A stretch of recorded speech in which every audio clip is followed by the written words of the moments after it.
প্রিয় দর্শক, এই বেয়াদবের কথাটি শুনেন। বেয়াদবে কি কয় শুনেন।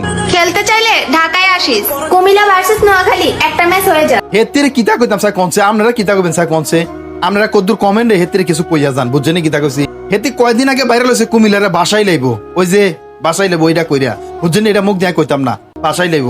হেতি আজকে আবার কুমিল্লা বাসীরে ডাকসারে খেলতো। আচ্ছা কোন এডি বুঝি কথা, কুমিল্লার ফলাফাইন এই সমস্ত কথাগুলারে কেমনি নিব? আর কুমিল্লার ফলাফাইন না, সারা বাংলাদেশের প্রত্যেকটা ফলাফাইন, সারা পৃথিবীর প্রত্যেকটা ফলাফাইন এই কথাটা কেমনি নিব? তার কি গার্জিয়ান নাই? তার কি মা ভাই নাই? তার কি গার্জিয়ান বলতে কেউ নাই? তো এই সমস্ত কথাবার্তা কইয়া যে ভিডিওটি সারে আমরা কোন এডি বুঝি কথা, এই সমস্ত কথাবার্তা তাই কয়, তাইরে কি করণ যায় কনছে। হেতি অফার দে ডাকা যেত খেলতো, ডাকা যায় বলে খেলতো। তোরার লগে তোর লগে ডাকা যাবো কিন্তু খেলতো, নোয়াখালীর লগে খেলতো, ডাকা যাবো কিন্তু। আমরা কুমিল্লা বিশ্ব রোডে যথেষ্ট নোয়াখালীর লগে খেলতে। তোরা হেন যাইও খেলন যাইবো, আমরা এরো না, তোরা নোয়াখালী যাইও খেলন যাইবো। ইত্যে খেলা লাগে ডাকসার, খেলা লাগে একজন ডাকসার তো আসেনি দেশ, ও তার খেলা। সুতরাং এই সমস্ত কাজটি করিচ্ছা তুই, তোরা অনুরোধ করি এটি করছা, এই সমস্ত কথাবার্তা করছা বালা না।